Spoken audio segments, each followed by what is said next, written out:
Welcome to my channel arts and science suggestion. আমার চ্যানেলে তোমাদের সবাইকে স্বাগত জানাই আর্টস অ্যান্ড সায়েন্স সাজেশনের পক্ষ থেকে। হ্যালো বন্ধুরা, আজ আমরা আলোচনা করব মাধ্যমিকের প্রথম অধ্যায় জীবন বিজ্ঞানের জীবজগতের নিয়ন্ত্রণ ও সমন্বয়। আজকের এই ভিডিওটা তোমরা যদি দেখো তো আমি গ্যারান্টি দিয়ে বলতে পারছি তোমাদের মুখস্থ করতে হবে না, একদম জলের মতো পরিষ্কার হয়ে যাবে আজকের এই ভিডিওটা দেখলে। তো আমি এটা পার্ট বাই পার্ট তোমাদের বোঝাবো। তো আজকে প্রথম পার্ট তো দেখো।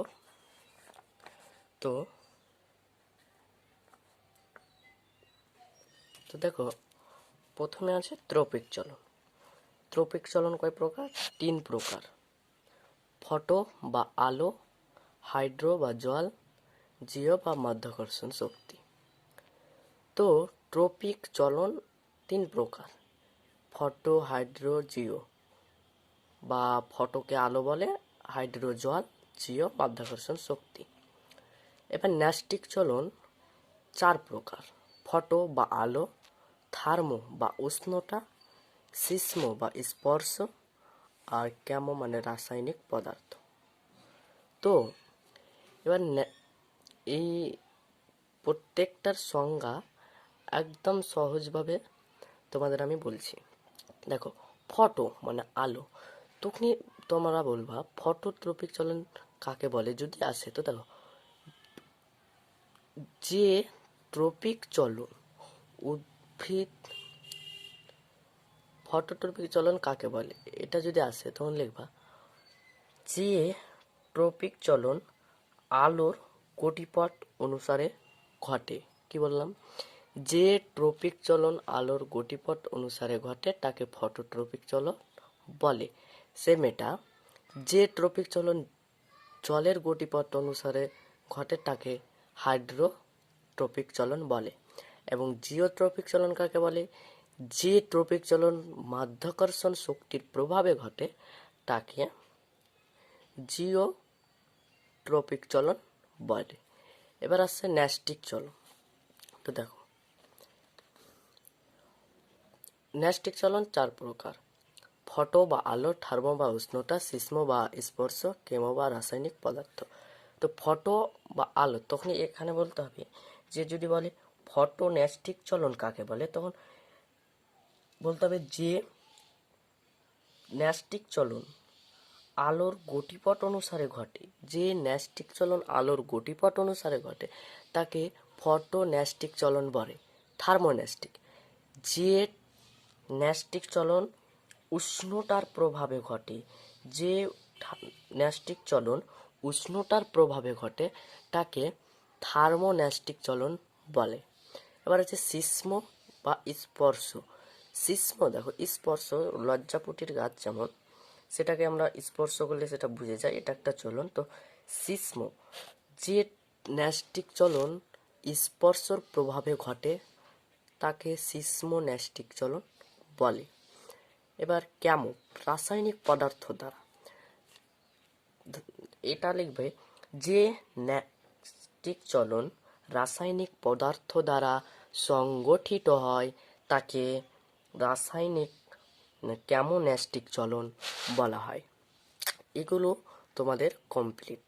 এবার দেখো, আমি সংজ্ঞা বাই সংজ্ঞা চলে যাই। প্রথম, ফটোট্রপিক চলন কাকে বলে? দেখো, যে ট্রপিক চলন আলোর গতিপথ অনুসারে ঘটে তাকে ফটোট্রপিক চলন বলে। ফটো মানে আলো, ট্রপিক চলন দেখো খুব সহজভাবে, যে ট্রপিক চলন আলোর গতিপথ, আলো যেই দিকে আছে সেই দিকে আর কি মুখ করে চলবে তাকে বলা হয় ফটোট্রপিক চলন। নেক্সট,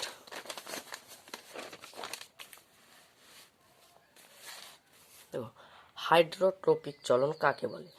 ভাবে যে ট্রপিক চলন জলের গতিপথ অনুসারে ঘটে তাকে হাইড্রোট্রপিক চলন বলে।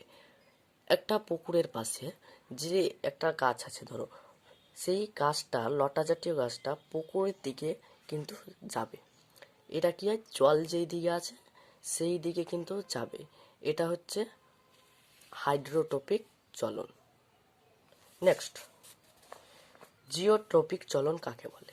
উত্তর, যে ট্রপিক চলন মাধ্যাকর্ষণ শক্তির প্রভাবে ঘটে তাকে জিওট্রপিক চলন বলে। নেক্সট, ফটোন্যাস্টিক চলন কাকে বলে?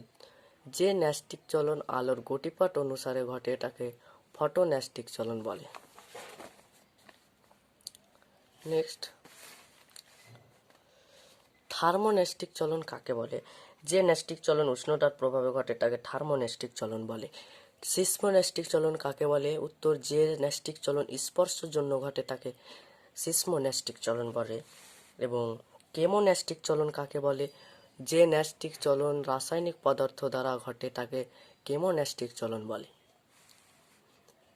চলন কাকে বলে? বলছে এক জায়গায় স্থির থেকে দেহের অঙ্গ প্রত্যঙ্গ সঞ্চালন করাকে চলন বলে। অর্থাৎ উদ্ভিদ এক জায়গায় স্থির থেকে ডালপালা নড়ায়, তারা কিন্তু গমন আর কি সেটা করে না। চলন কি? এক জায়গায় স্থির থেকে দেহের অঙ্গ প্রত্যঙ্গ সঞ্চালন করাকে চলন বলা হয়। এবং গমন কি? দেখো, স্বেচ্ছায় স্থান পরিবর্তন করাকে গমন বলে। অর্থাৎ স্বেচ্ছায় মানে নিজের ইচ্ছায় স্থান পরিবর্তন করাকে গমন বলে। অর্থাৎ মানুষের গমন দেখা যায়, মানুষ, কুকুর, বিড়াল ইত্যাদি। এবার দেখো, চলন ও গমনের পার্থক্য যদি আসে তখন বলবা এদিকে চলন গমন প্রথমে সংজ্ঞা দিয়ে দেবা, যে এক জায়গায় স্থির থেকে দেহের অঙ্গ প্রত্যঙ্গ সঞ্চালন করাকে চলন বলে, এভাবে তোমরা গমনের সংজ্ঞা দেবো। দ্বিতীয় লিখবা চলন গমন সম্ভব নেই, অর্থাৎ গমন ছাড়া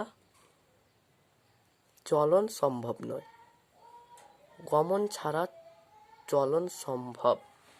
এবং সম্ভব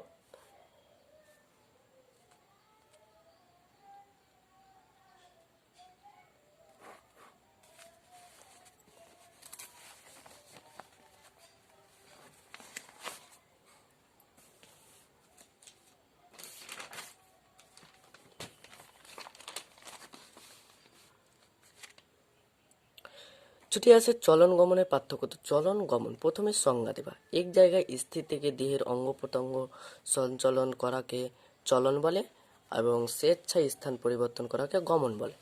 এবং গমন ছাড়া চলন সম্ভব আর গমন ছাড়া চলন সম্ভব নয়। উদাহরণ দিতে পারো উদ্ভিদ, এবং এই দিয়ে দিতে পারো উদাহরণ মানুষ, কুকুর, বিড়াল ইত্যাদি। এই ছিল পার্ট 1।